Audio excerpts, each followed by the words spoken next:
ہم غلامان احمد رضا ہیں، ہر کوئی بھی ہم سے جیتا نہیں ہے۔ حضرت حر رضی اللہ تعالی عنہ کے جام شہادت نوش فرما لینے کے بعد حضرت وہب بن عبداللہ کلبی رضی اللہ تعالی عنہ نے امام عالی مقام کی خدمت میں عرض کیا کہ میں میدان کارزار کی طرف جا سکتا ہوں، اجازت طلب کی۔ اللہ اکبر۔ اس وقت حضرت وہب بن عبداللہ کلبی کی عمر 18 سال کی تھی، اٹھتی ہوئی جوانی، اور شادی کو ابھی 17 دن ہوئے تھے۔ والدہ نے کہا، جاؤ بیٹا، شہزادہ حسین پر قربان ہو جاؤ۔ دنیا میں کوئی والدہ اپنا اکیلا بیٹا، اور وہ بھی جس کی شادی کی خوشیاں ابھی پرانی نہ ہوئی ہوں، جدا ہوتے دیکھ کر کیسے زندہ رہ سکتی ہے؟ والدہ نے کہا، میری زندگی کی کمائی تم ہو، اور میری آرزوؤں اور امیدوں کی تمنائیں تمہیں سے وابستہ ہیں، مگر اے میرے سعادت مند بیٹے، یہ سب امیدیں زہرا کے لال امام المسلمین حضرت امام عالی مقام امام حسین رضی اللہ تعالی عنہ کے سے بڑھ کر نہیں ہو سکتی۔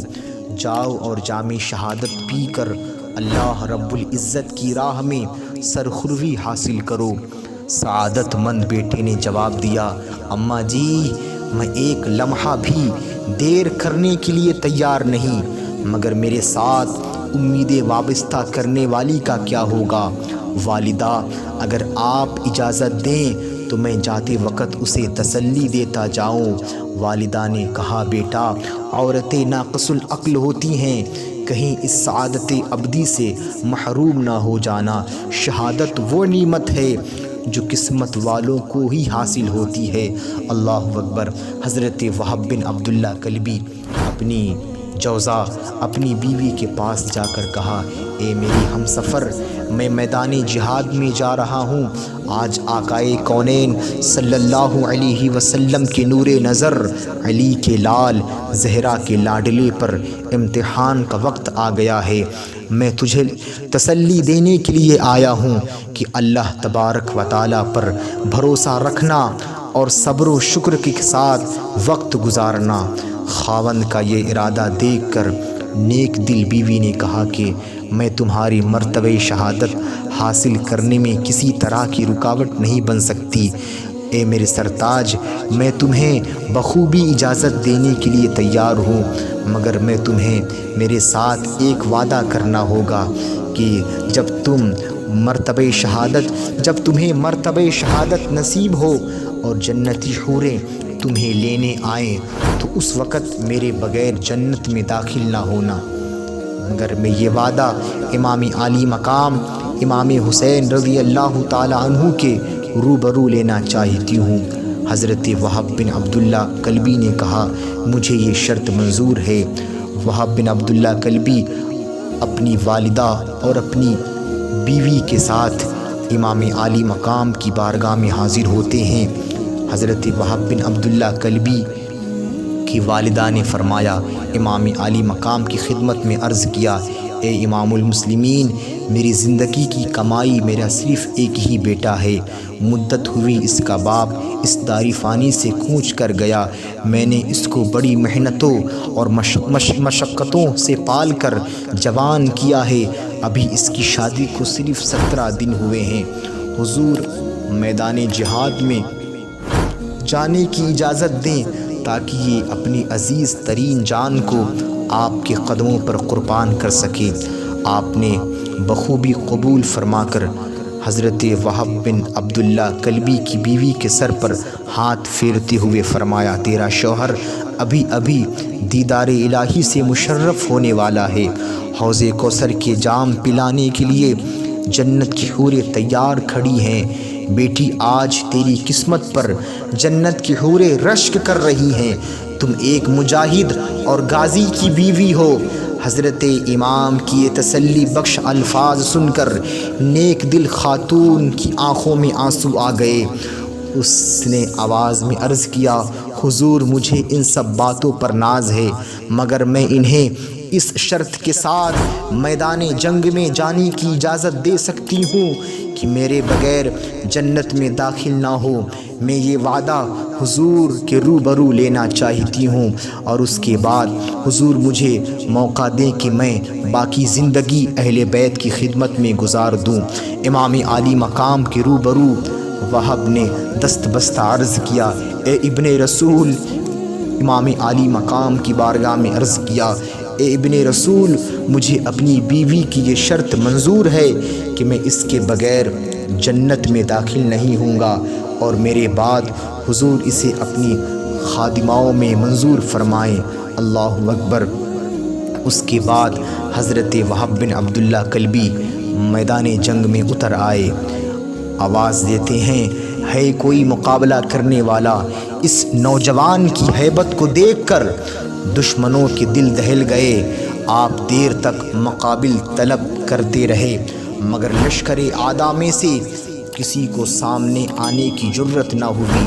آخر ابن سعد نے اپنی فوج سے کہا، کیا اس چھوٹے سے بچے کا مقابلہ کرنے کے لیے میری فوج میں کوئی بہادر نہیں ہے؟ غیرت سے ڈوب کر مر کیوں نہیں جاتے؟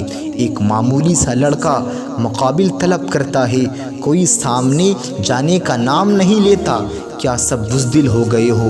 ابن سعد کا یہ طعنہ محکم بن طفیل برداشت نہ کر سکا اور گھوڑا دوڑاتا ہوا مقابلے میں آ گیا۔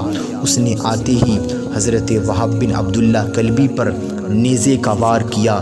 حضرت وہب بن عبداللہ کلبی نے اس کا نیزہ پکڑ کر اس زور سے کھینچا کہ وہ گھوڑے سے گر گیا۔ حضرت وہب بن عبداللہ کلبی کی تلوار بجلی کی طرح اٹھی اور ایک ہی وار میں اسے واصل جہنم کر دیا۔ اللہ اکبر۔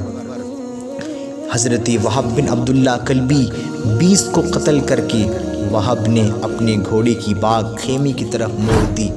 آپ کی جوزہ، آپ کی بیوی ٹکٹکی باندھ کر دیکھ رہی تھی، والدہ کامیابوں کے لیے دعائیں مانگ رہی تھی۔ وہب بن عبداللہ کلبی نے گھوڑے سے اتر کر اپنی والدہ سے کہا، اماں جی اب تو مجھ سے راضی ہو گئی ہو؟ والدہ نے کہا، بیٹا میں تجھ سے حشر تک راضی ہوں۔ پھر آپ نے اپنی دلہن کی طرف آئے جو اپنی آنکھوں کے سامنے اپنے سہاگ کو قربان ہوتا دیکھ رہی تھی۔ دیکھا کہ اس کی آنکھوں میں زار زار آنسو ہیں۔ حضرت وہب بن عبداللہ کلبی نے فرمایا، کیوں روتی ہو؟ کیا تم نے مجھے بخوبی اجازت نہ دی تھی؟ ابھی آپ اسے تسلی ہی دے رہے تھے کہ میدان جنگ سے آواز آئی، ہے کوئی مقابلہ کرنے والا؟ حضرت وہب بن عبداللہ کلبی یہ آواز سنتے ہی گھوڑے پر چڑھے اور الوداع کہتے ہوئے میدان جنگ کا رخ فرمایا۔ بیوی کی آنکھوں میں آنسو کا ایک دریا تھا جو بہہ نکلا تھا۔ حضرت وہب بن عبداللہ کلبی گھوڑا دوڑاتے ہوئے میدان میں آ گئے اور آتے ہی ایک ہی وار میں دشمن کا کام تمام کر دیا۔ ابن سعد نے کہا، اگر یہی حال رہا تو ایک ہی جوان میری فوج کا خاتمہ کر دے گا۔ اس نے حکم دیا، ابن سعد ظالم نے حکم دیا کہ اس نوجوان پر یکبارگی حملہ کر دیا جائے۔ حضرت وہب بن عبداللہ کلبی پر تیروں کی بارش ہو گئی، جسم پر آپ کے تقریباً 1500 تیر لگے اور حضرت وہب بن عبداللہ کلبی زمین پر گر گئے۔ دشمنوں نے سر قلم کر کے خیمے میں پھینک دیا۔ ماں نے خون میں نہائے ہوئے سر کو سینے سے لگایا اور پڑھا، انا للہ و انا الیہ راجعون۔ بیوی نے اپنے شہید شوہر کا سر گود میں رکھا، سر کے دوپٹے سے چہرے کی گرد صاف کرتی یہ کہا، اور اس نیک دل بیوی کا سر بھی خاوند کی پیشانی پر جھک گیا۔ دیکھا تو اس کی روح بھی کف سے عنصری سے پرواز کر چکی۔